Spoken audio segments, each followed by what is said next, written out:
HTML header semantic element. For introductory content or navigation links. The header element represents introductory content or a set of navigational aids. It typically contains the main heading, logo, and other introductory information. A page can have multiple header elements, but each should be associated with specific content sections. One header common attributes. Class for styling purposes. ID for unique identification. Role accessibility role, ARIA attributes. Lang language attribute for internationalization. Aria-label descriptive label for screen readers. Itemscope and item type for structured data microdata. 2 header best practices. Use header at the top of a document or section. Don't use it inside footer, main, or article. Can contain H1 through H6 elements, navigation links, and logos. Should be used to group introductory content that's relevant to the parent element. Each header should have a clear relationship to its containing section. Avoid using header for decorative content only. 3 header semantic relationships.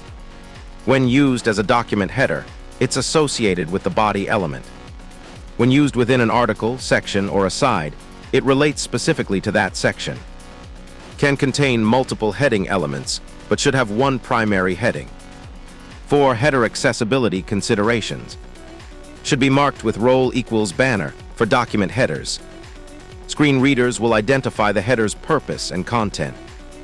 Proper heading hierarchy within header improves navigation.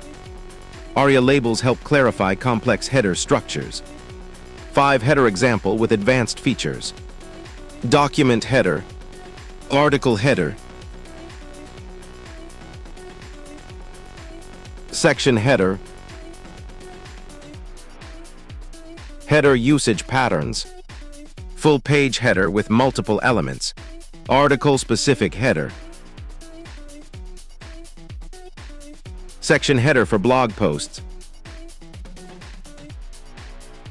header versus other semantic elements, header within article, header within section,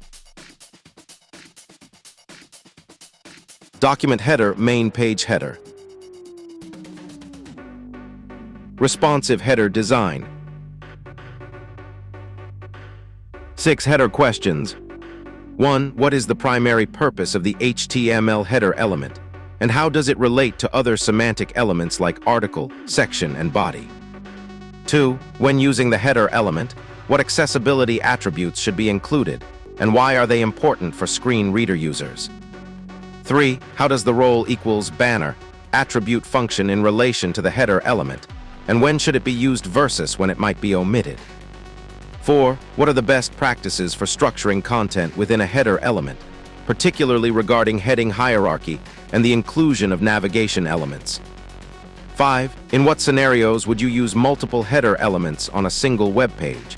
And how does each header's relationship to its parent element affect its semantic meaning?